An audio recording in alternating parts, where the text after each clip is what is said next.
Hi, everybody. Let's do this right here so you can see the whole gang and me. I'm tiny in the box, but there's all the coaches. Uh, Oh wow, that's yeah. Sorry, I will retract that. I will pull that away. Say hi in the chat if you're here, so we know people are here. Otherwise, we get a day off, which none of us will complain about, I'm sure. I was going to say 1, 2, 3, we're out. But Kathy, she's very quick. Hey, Kathy and not Ashit are here. Ashit, was your question that you sent me over mine on today's quiz? Because he apparently looked up he looked up something in the index or something, and one of the questions had 2 correct answers because of what he saw in the index. Yeah, so What? nice. considering the bad, like the straight up errors I've had, that's not too bad. Why won't you think? All right, let me close some of this nonsense. Let me close that nonsense. Let me close that nonsense. Is that a new King Gizzard and the Lizard Wizard shirt, by the way? No, this is old. This is my sweater. Okay. I got my AC full blast, so I put a sweater on. Did you get your Hey Cool Cats and Kittens shirt? No, I didn't, because they wanted me to sign up or something, for something else, and it freaked me out. I don't trust them. I've never had that. It's just like on mine, anytime I buy something, it's just like log in through Amazon and then you just use your Amazon account and get free shipping. Oh. Maybe that's what it was. You know what? I think actually what it was is that I forgot my Amazon password. Ah. Yeah. Because I haven't used it. Like, I use Amazon all the time, but it's like locked in, so I don't ever use it anymore. Boy, Go ahead. I do because mine periodically asks me for my music streaming. Oh, okay. I have Spotify, so I don't have those woes. Well.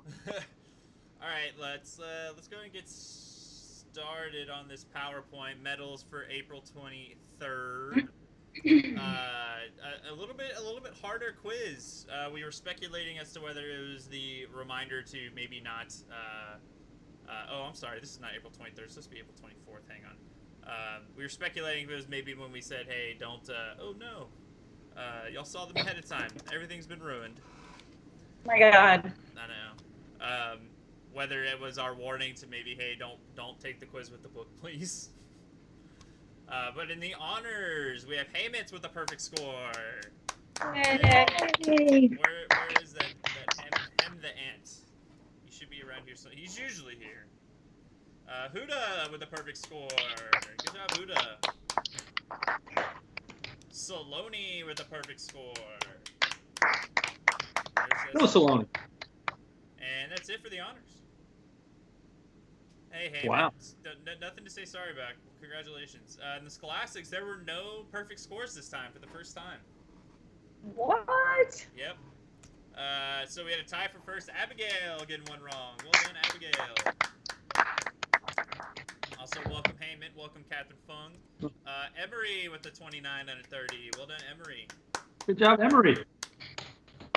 And I think lastly, Kevin Fang with the perfect score as well. Or sorry, not with the perfect score, with the 29 out of 30. That's it, I think. I feel like that's wrong, though. That's okay. Somebody will correct me, or not.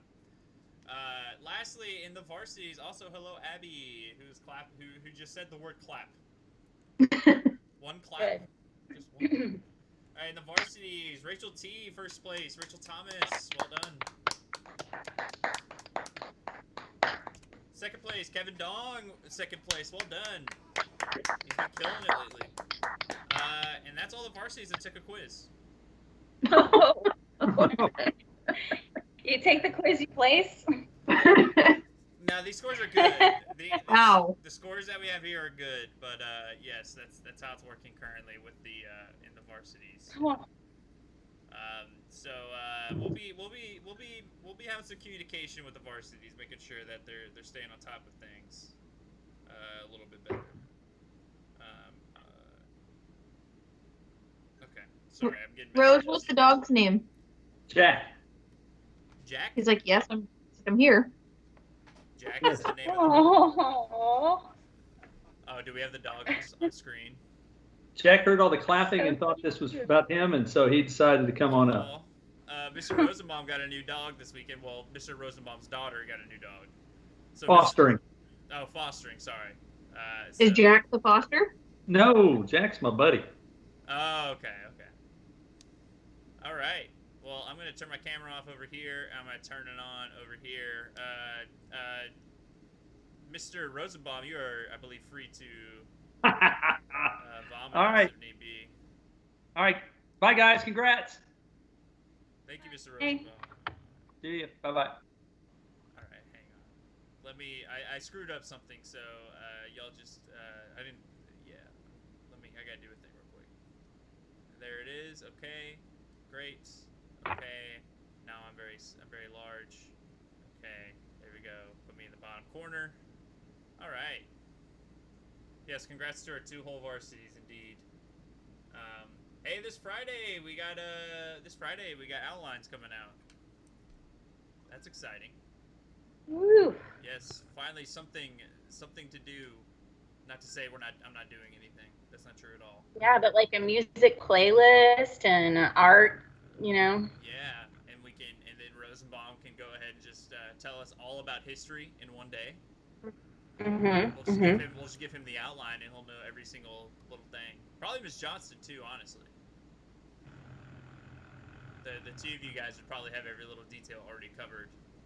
I think Johnston's computer just crashed. Ooh. Ooh. Shout out to Crash Computers. Well, I guess we're gonna have to cancel this then, because She's the only one that knows any literary information. she's definitely she carries us, that's for certain. I'm just here writing random stuff down that I think might be important, but also probably isn't. All right, so last time we were in San Lorenzo, we went to Old Philip Castle's hotel. He had a little spat with H. Lo Crosby. H. Lo Crosby left, and now we are back with our boy Philip and our boy Jonah. Yes, I agree, Abby. We can finally learn what the resources are actually about. I'm very curious to see what art and music are going to look like, because as we've been speculating, right, are they going to do like Cold War era, like music, or are they just going to do music of the era, right? Are they going to do art that's related to the Cold War, like propaganda and stuff, and like, the graffiti of, is there like a graffitied picture of like Reagan and Gorbachev kissing or something? Yeah, or like the graffiti off the Berlin Wall. Yeah, definitely. Yeah. Yes. But also like all the propaganda posters, and it's gonna be good. Yeah, hopefully they do some of that. But it might just be a bunch of Andy Warhol, and then I wouldn't be sad about that. I would be, just because we already did it recently, but I'll take what I can get. All right. So, oh yeah, he also had just seen the Boko Maru, the feet touching. The awkwardness we left with on Friday. Yep. And so he goes back to his room, and Philip is installing the toilet paper in his room that he did not have, which is nice. Very good. What if Keith Haring's Berlin Wall thing is a selected artwork? Yeah, I could totally see that. Warhol was the guy who drew the Campbell can, also correct. And so Philip installs toilet paper in his room. He says, "Thank you very much. You're entirely welcome." And then Jonah goes, "This is what I call a hotel with a real heart. How many hotel owners would take such a direct interest in the comfort of a guest?" And then Philip's like, "Well, how many hotels only have just one guest, right?" And then Jonah's like, "Well, you had 3," and then kind of devolves into there. Hotel with a real heart. Go ahead. He said those were the days. Yeah. Those were the days. And then Jonah goes, I think it's, yes, Jonah goes on, he's like, I find it hard to believe how a person of your interests and talents would be interested in the hotel business, right? And then, so Jonah's asking why he's in the hotel business. Philip's kind of like, I guess I'm not good with clients, right, with guests, right? why he's in the hotel business. And then he talks about he knew some people in the hotel school of Cornell, which Cornell having a hotel school is interesting.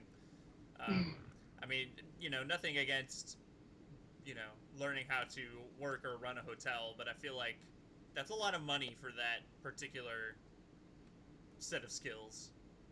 But heck, I guess Newt went and became a painter, so what do I know? Hotel management's pretty involved, isn't it? Oh, I don't know. I don't know. I just know that some of the people I know who have done hotel management did it at cheaper for a cheaper cost. Yeah. Oh yeah. I'm not sure I would do it at Cornell, but there weren't that many options back then. Yeah, that's also very likely. Hey guys, I'm back. Hey, you're back. Hi. I was going to tell you that the Cornell University School of Hotel Administration is the world's leading institution for hospitality education and research. Okay. And she's back. And she's back. Did you have to look that up, or did you? I did. Know that? Okay. I would not just know that. I definitely looked it up. Come on, don't act like you wouldn't just know that. When we first read this, I had to look up where Cornell was. I didn't even know where it was. Yeah. Andrew, I can't see your screen though. You can't see my screen? Oh, because I'm not screen sharing.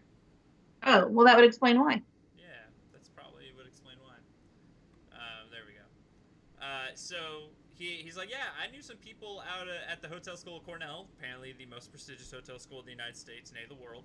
And he's like, I think they would have treated the Crosbys a little bit differently. And then he's like, yeah, and then Philip goes on, he's like, yeah, I know. He's like, I don't even know why I built this hotel, right? A thing to be busy. I don't know why I built this hotel. It's something to do with my life, a way to be busy, a way not to be lonesome. It was either be a hermit or open a hotel, and there's nothing in between. Which, if only everything was so black and white in our lives. That's quite a stark choice. Yeah. It was, same for me. It was either a teacher or a hermit, so. Yeah, same. That's why I'm doing so well with this whole distance learning thing. Yeah, right. Yeah, same here. And so he was raised at the hospital in the jungle, along with Mona.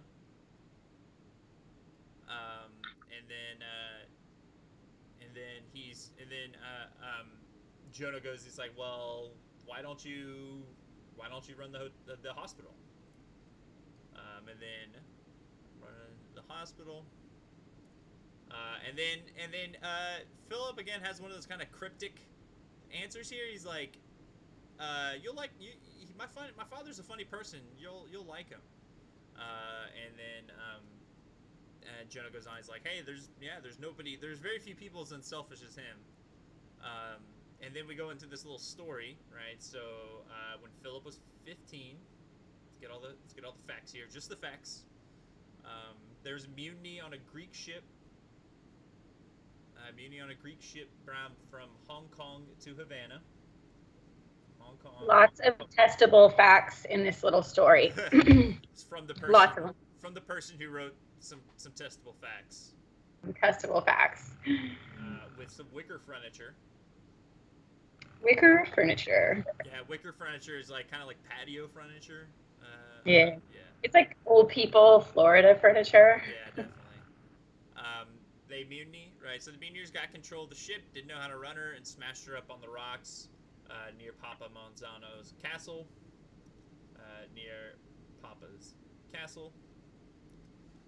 Everybody drowned but the rats. The rats and the wicker furniture came ashore. So the rats and the wicker furniture make it. And then Jonah's like, so what's okay? Yeah. And so some people got free furniture from this, right? From the wicker making its way on shore. And other people got the bubonic plague. Boy, that's a real Sophie's Choice. So some people get free furniture, some people get the bubonic plague. There are 1,400 deaths at the hospital in 10 days. Now, I don't know too much about the bubonic plague, but that seems like a lot. And that's just at the hospital, not necessarily minding the people who never made it to the hospital. right?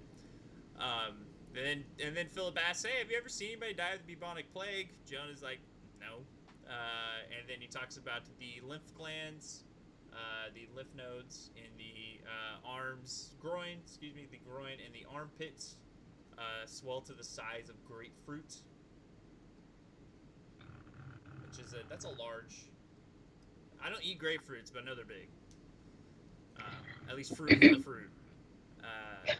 And then and then when after death the body turns black, coals to Newcastle in the case of San Lorenzo.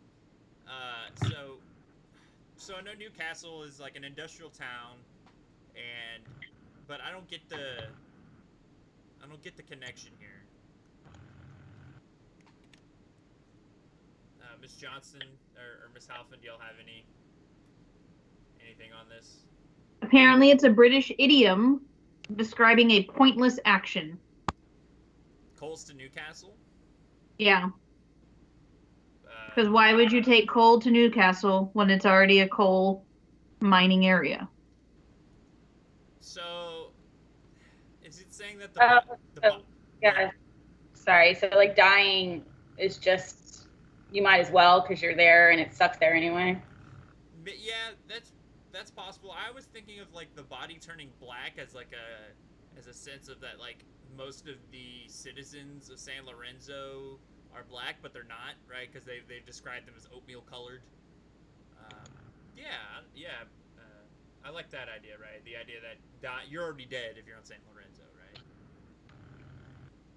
That's interesting. Point of San Lorenzo, since you're basically already living a dead life. And he compares the House of the Hope and Mercy in the jungle, like Auschwitz or Buchenwald. How do you pronounce Auschwitz? Auschwitz. Auschwitz. Okay. You got it right. Yeah. Or Buchenwald, which are both concentration camps, death camps of the Nazis for Jews and other minorities in Europe. Auschwitz is particularly well known.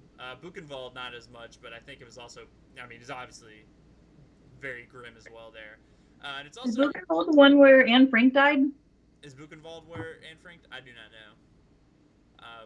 But isn't this kind of a callback to Slaughterhouse 5 in a sense, or is Slaughterhouse 5 after this? In terms of I don't know what order they came in. Yeah.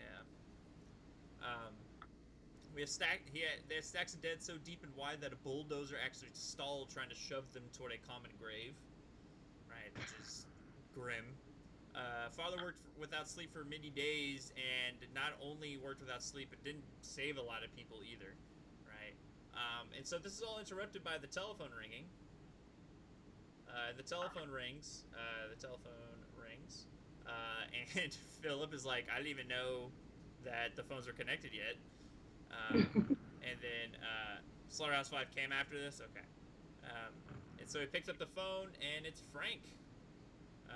Major General Frank Honecker is on the phone, telling him, you got to come to the house right away. Come to the house right away. Sorry to get back to the previous thing, but isn't this the second time Julian Castle has been like related to the Nazis? Well, when they compared him to Hitler as well. Yeah. Yeah, that's true.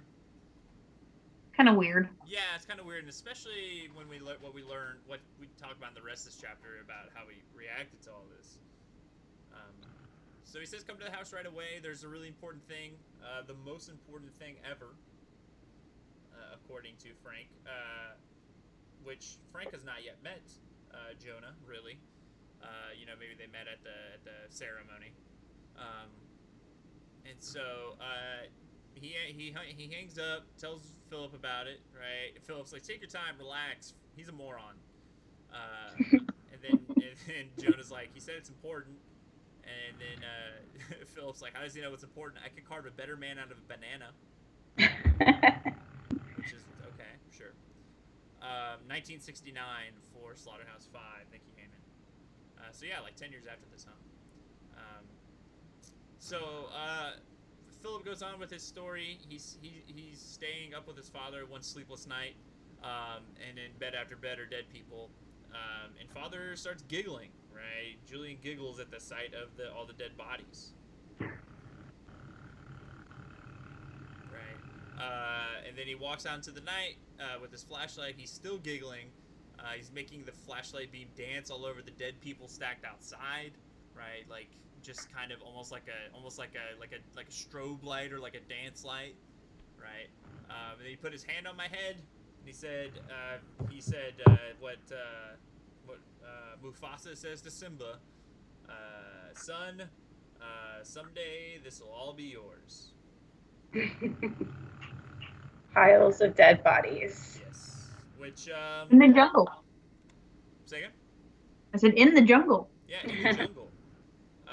Which probably is a pretty good reason for him to not necessarily want to take over control of the hospital. All right, so we're into the namesake chapter of the entire book, Cat's Cradle. And so he goes to Frank's house. He talks about the scenes of hideous wants that they pass by, right? So it's just very broken down areas. They go up the slope of Mount McCabe. It's getting cooler. There's mist. And then Frank's home is the former home of Nestor Amons, the father of Mona, the architect of the house of the holy whatever in the jungle. Hope and Mercy. Hope and Mercy, thank you. So Frank's house was Nestor Amons' house, that explains the architectural style of it, right? Because he is an architect. It straddles a waterfall and has a terrace cantilevered out into the mist rising from the fall, which I believe I don't know what cantilever means exactly, but I'm imagining like a kind of terrace kind of stretching out above the waterfall, or maybe above the waterfall. It was a cunning lattice of very light steel posts and beams, and the interstices of the lattice were variously open, or chinked with native stone, or glazed, or curtained by sheets of canvas. So I'm assuming like there's these little like, kind of like geometric designs, right, of it, and it's like, you kind of got all these random shapes there, and some are covered up, and some aren't, right, stuff like that. That's my assumption. That's my visual here. I could be very wrong about all of this. And the effect of the house is not so much to enclose as to announce that a man had been whimsically busy there. Okay. A servant greets him politely, and Frank's not there. Frank left orders that Jonah's supposed to be made happy and comfortable. He's supposed to stay the night. And the servant, Stanley, is the first plump San Lorenzen he's met. Which I kind of took as like his proximity towards wealth is, in an American maybe, but certainly wealth is allowing him to actually live a healthy life beyond healthy to maybe unhealthy, right? By being able to eat. So Stanley goes to his room, or Stanley leads him to his room, down a staircase of living stone. And that is sheltered or exposed by steel-framed rectangles at random. Again, kind of similar to the cantilever part as well. His bed is a foam rubber slab on a stone shelf. The shelf of what is living stone? What is that? Like stone that could still be growing. Just like probably like natural stone. Like it hasn't been carved and cut up and moved somewhere else. Maybe it was like right into a cliff face or something and is still. Maybe we could Google. So, okay. Google. Yeah, I Googled. Okay. I don't know. Personally, from this house, I got like a very Frank Lloyd Wright sort of vibe, like his Waterfalls house. Oh, I didn't know he had a Waterfalls house, but I did Yeah. like that idea as well. So apparently in the Bible there is a line from Peter. Definitely one of a kind. Yeah. There's a line from Peter in a letter. As you come to Jesus, the living stone, rejected by humans but chosen by God and precious to him, you also, like living stones, are being built into a spiritual house. So, it it could be a religious reference, which we've seen happen time and time again in this book. Right. Where'd I go? I lost my place. The walls of the chamber were canvas. Stanley demonstrated how you can roll them up or down. So it's kind of, I don't know if it's below the waterfall or above the waterfall, but it's he's going down, right? He's into the heart of the house. Yeah, Stanley, if anybody else is home, and only Newt is home, Newt's hanging out on the terrace. Right. And I'm sorry I haven't been writing too much. I just feel like if I wrote one thing here, I'd have to write everything, and that's a lot. Angela had gone sightseeing. Angela went to the hospital in the jungle, which is an interesting place to sightsee, I suppose. Probably their only thing to see. Yeah, very true. I mean, Mount McCabe, I guess they're on Mount McCabe. Or the Hook. The Hook, yes. And we find Newt asleep on the terrace, the Giddy Terrace. I don't know what that means. He's asleep in a yellow butterfly chair. Is this supposed to suggest that the terrace is somehow unsteady? Yeah, maybe just a little. It'll be burping. It'll do like kind of up and down a little bit with the with the wind.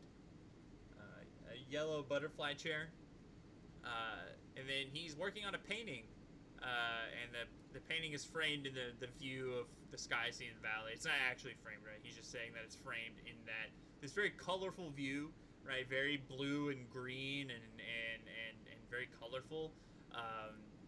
His painting is small and black and warty. Love me some warty paintings. Small, black, and warty.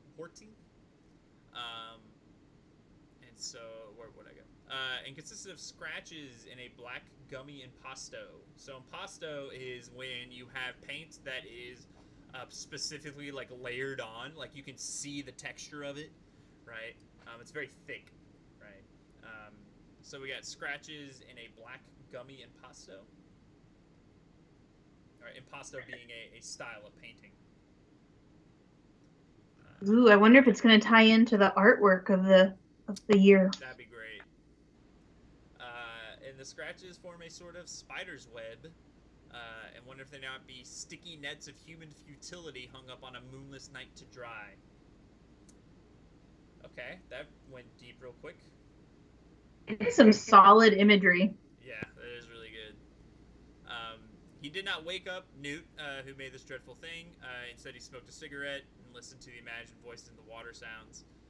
What awakened little Newt, again, just like the very small references to him being little, right? Or like, and in the previous paragraph, right, he's called a midget, right? They're still kind of like trying to keep him as a child, right?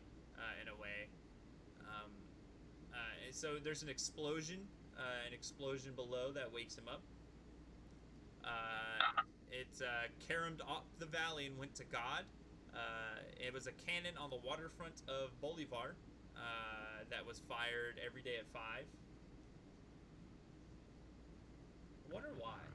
Wonder why 5. So Newt is half snoozing. He puts his hands to his face, leaving a lot of smears there. Makes some black smears around his eyes as well. And then Newt's like, "Hey, what's up?" And he's like, "I like your painting." And then Newt is like, "Do you know what it is?" And then Jonah, very much in the modern interpretation of art, is like, I suppose it means something different to everyone who sees it, right? And the painting turns out to be, at least in Newt's mind, a cat's cradle. And then the scratches are string, and then he goes on. It's one of the oldest games there is, the cat's cradle, right? Even Eskimos played it, kind of implying, the Eskimos very far away from other societies, right? So even for them to know, it just shows how old and famous it is, right? So for maybe 100,000 years or more, grown-ups have been waving tangles of string in their children's face, and then Joan just goes, which should recall back to one of the very first chapters, where Dr. Honecker is doing the exact same thing to Newt.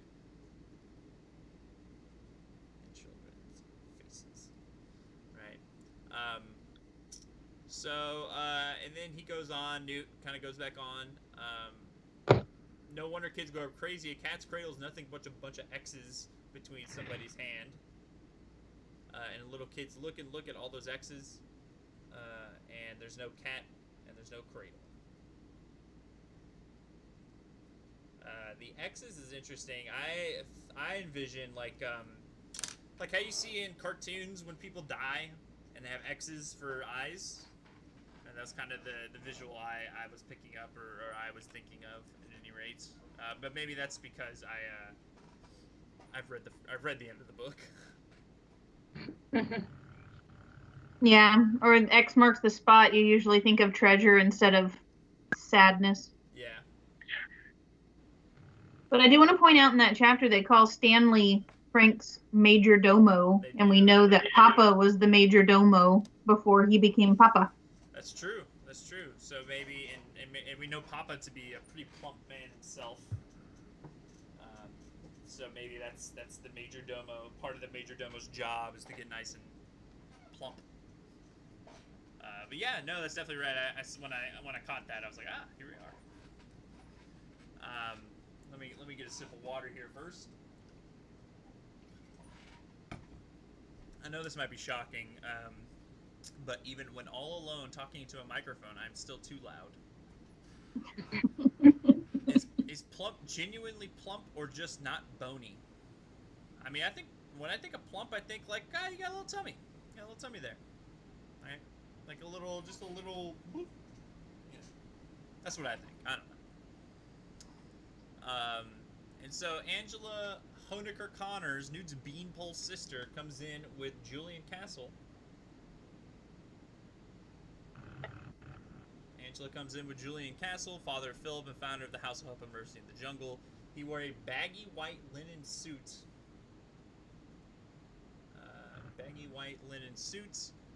With a string tie, which to me, like a bolo is what I think of.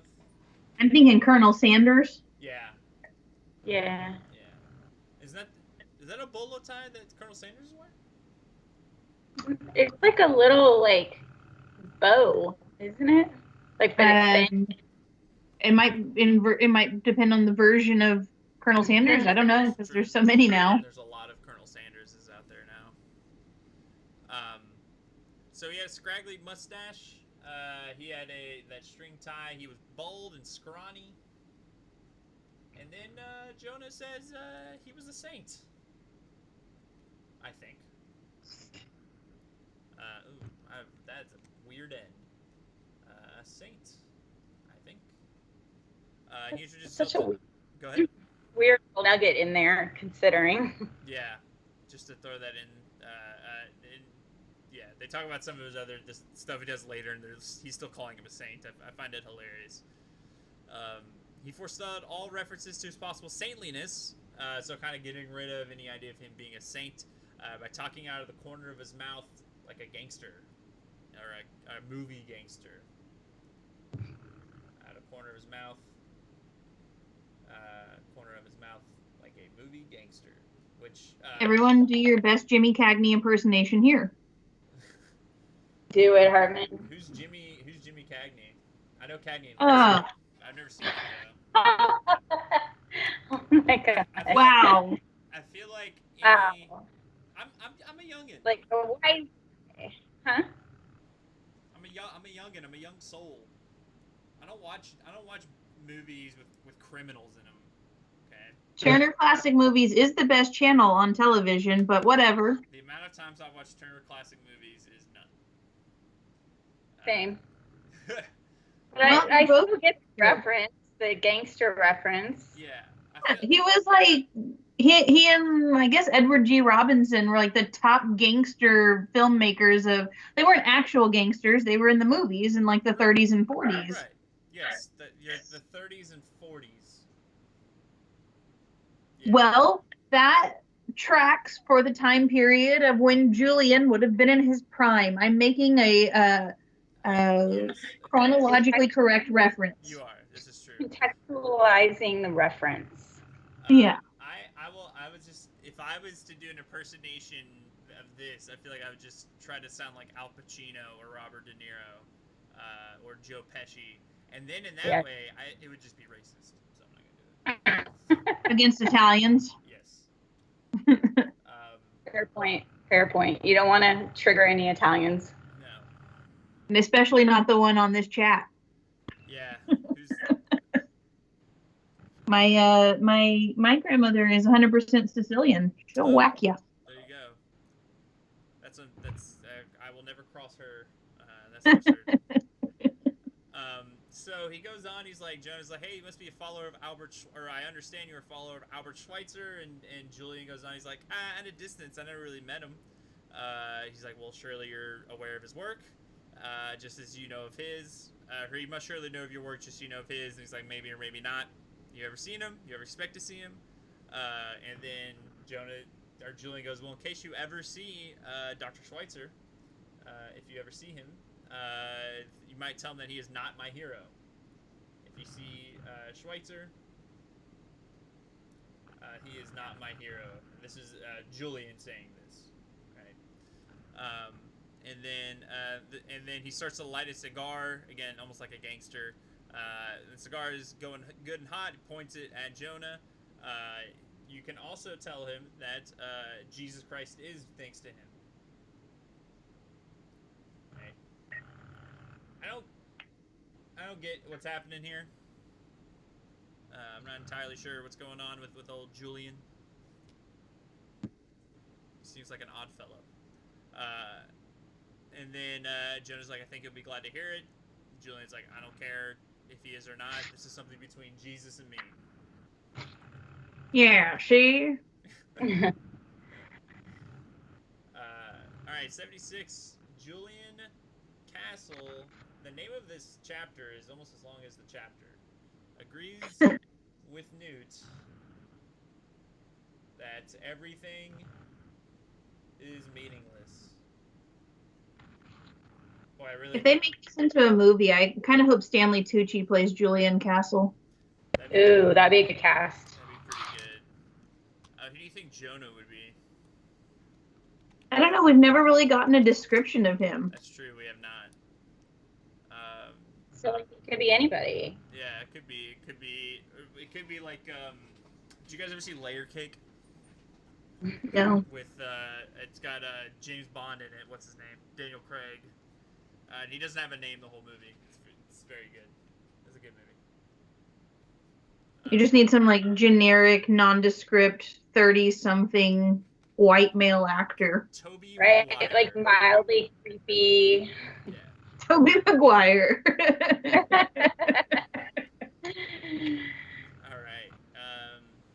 So Julian Castle and Angela go to Newt's painting. Castle makes a pinhole of a curled index finger, so like this, I'm guessing. All right, kind of like that. Squinting at the painting through it. Newt asks, "What do you think of it?" They say it's black. They ask, I think this is Julian. He's like, "Is it hell?" Newt's like, "Whatever it means." Then yeah, he's like, "Then it's hell." All right. And then Jonah pipes in. I was told a moment ago it's a cat's cradle. Julian goes, inside information is always nice. And then Angela is like, I don't think it's very nice. She doesn't think it's a very nice painting. Which is very in line with Angela because, you know, it's A, Newt made it. B, it's modern as she's gonna say here, but it's like it's not pretty. She thinks it's ugly, but she doesn't know anything about modern art. She wants Newt to take lessons, right? Because that'll do it. He's you know an adult man pretty much. But taking lessons would be good for him here. So he could for sure know if he was doing something or not. Julian Castle asks him if he's self-taught. Newt's like, isn't everybody? Castle then respectfully is like, oh, that's a good answer. Which I like that answer. I like that too. I think that's good. And then Jonah goes on. I almost said Johan. Jonah goes on and says, he goes on to explain the significance of the cat's cradle, probably the history of the Eskimos and the parents and all that stuff. And then Castle nods. Oh, so this is actually a picture of the meaningless of it all. The meaninglessness of it all. The picture of the meaninglessness of it all, right? And he's like, I couldn't agree more. And then Jonah's like, Are you agree with that? You just said you're a fan of Jesus, right? Julie Castle goes, who? And then him, and then when kind of confronted about talking about Jesus Christ, he's like, people have to talk about something to keep their voices going, their voice box in working order, so they have good voice box in case there's anything really meaningful to say.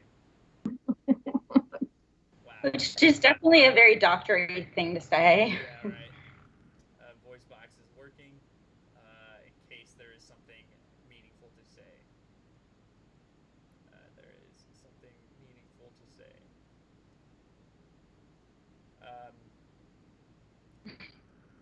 There we go. All right. Jonah goes, I see. And then he kind of starts having an internal monologue like, it's not going to be easy writing an article about him. He's going to have to concentrate on his saintly deeds. Again, going back to the saint imagery. Saintly deeds. And ignoring entirely the satanic things he had thought and said. So, like, I think this is kind of just going back to who Julian Castle actually is, right? He built this whole hospital thing almost as like a way to recover his image of being this, draft dodger, of being this. What else was there on that list? Playboy. Tax evader, tax dodger, right?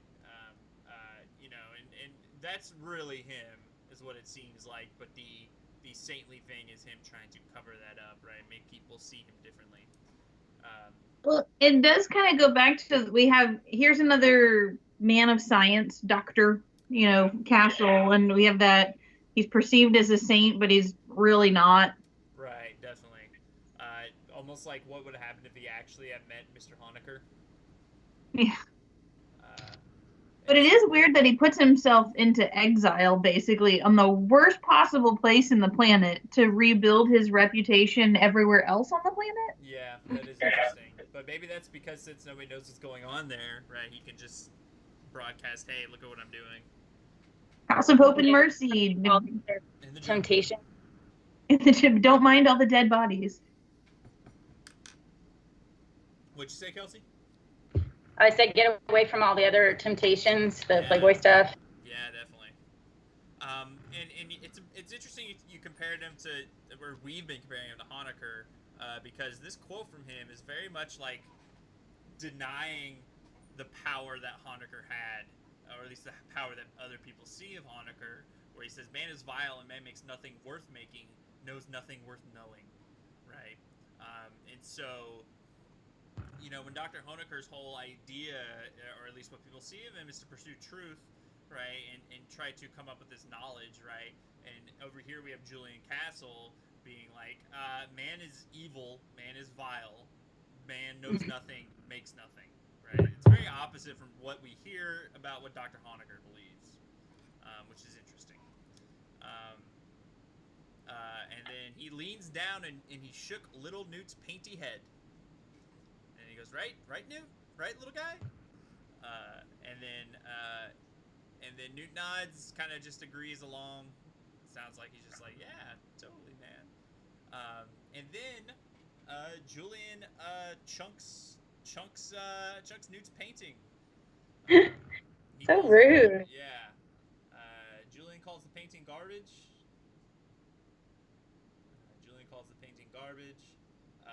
And then, like everything else, and tosses it into the waterfall. And then they go through like this. Went on an updraft, it stalled, it boomeranged back, and sliced into the waterfall. And nothing new could say. And then Angela, of course, trying to deflect, right, almost, or like try to draw attention from this potential conflict, is like, hey, Newt, go wash it off, right? Like, leave before you're mad or anything like that. Just like you would a toddler. Yeah, exactly. Right, diffuse the situation. Aspirin and Boko Maru is our final chapter for today. Um, and then, Jonah asks about Papa Manzano. Um, and then Julian's like, how would I possibly know? Jonah's like, I assume you'd be treating him. And turns out Julian and Papa don't speak to each other. Um, is that the only thing that is keeping the last thing Papa said to Julian 3 years ago. 3 years since they have spoken. The last thing they said to him is the only thing keeping him off the hook is that he's an American. Off the hook is that he's American. Right, which we kind of see like this through line with both castles, and that they're American and they're really acting differently than everybody else on the island, right? For good or bad, right? They're very different, not necessarily just because they're American though, but it certainly seems like that's at least a theme. Like these Americans don't act like other people in their own countries, possibly. And then he goes, hey, what have you done to offend him? You built this hospital and found a free hospital, in the middle of the jungle with your own money. And Papa doesn't like how they treat the whole patient when they're dying, especially because they administered the last rites of the Bocononis Church. Administered the last rites of the Bocononis Church. Right? To those who want them. Which is a response, starts with a responsive reading. And then he's like, hey, you want to respond? And Jonah's like, I'm not that close to death. Hint, hint. And then Julian winks, gives him a grisly wink. And then you're wise to be cautious. People taking the last rites have a way of dying on cue. I think we could keep you from going all the way, though, if we didn't touch feet. And then, he goes on to explain Boko Maru, right, which is the touching, the kind of unification of feet. I don't know if this has already been explained in a previous chapter or not. Unification of the soles of the feet, right? And then Julian's like, it works, right? It actually really works. People really do feel better about each other in the world when they touch feet. The Bokumaru. And then Julian says he couldn't run the hospital. Couldn't run the hospital without aspirin and Bokumaru. Aspirin and Bokumaru. And then Jonah's like, there are still several Bokononists on the island, despite the laws, despite the hook. And then Julian kind of drops the bombshell here about Bokononists on San Lorenzo. Everyone is a Bokononist on San Lorenzo. A devout Bocononist. Yes, a devout Bokononist on San Lorenzo. The hook now withstanding, right? So we've been kind of hinting around the edges of this, right? This idea that more people practice Bokononas and then would probably be expected based on the fact that it's illegal, right?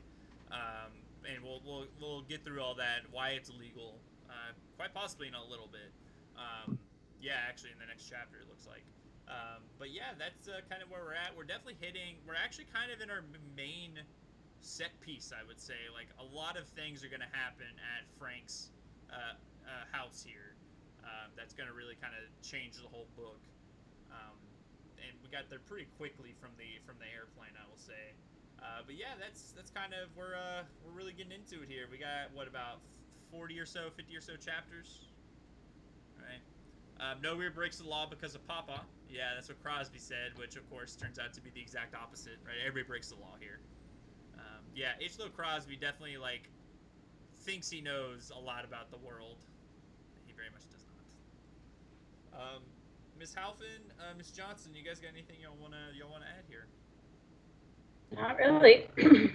Pretty pretty straightforward today. Yeah, pretty straightforward. Just a lot to read. It's probably one of our longer readings, I would say. But yeah, all right, that's gonna do it. We're gonna hop off of here because we have office hours here in about 10 minutes. So I need to walk around here for a bit. And collectively, we are expecting at least 7 people. Yeah, exactly. Between the 3 of us. Yeah. Yeah. I hate You hate office hours? Yes, I do. I don't like the morning ones because no one shows up. I would love it if people showed up, but like it's so nobody wants to go to AP Psych. Like they don't need me. Well, and even like I even with my class, which theoretically a lot of students are in and will want to come to, they like it's the same kids every time, and so I'm explaining the same things to the same kids every time. Which, like, hey, Mintz, I'm very glad you're there. There are other students though that I really need to show up for that and learn things, and they're not there. So it's very frustrating. I agree. But what are we gonna do? That's true. Yeah. Sit there staring blankly at ourselves for an hour. Yep. I know. Like, is that what I look like on screen? Is that what I look like in class? Like in class, it's so much easier. I don't worry about what I look like. All right. I guess we'll all just write Cradle questions while we are upset with students for not showing up. True. I've got like 1.5 quizzes left to go. I've got 3. I've got 4 after that. Yeah. Yeah. All right. Well, that's gonna do it for today. Thank you guys so much, and we will talk to y'all tomorrow. Bye, guys.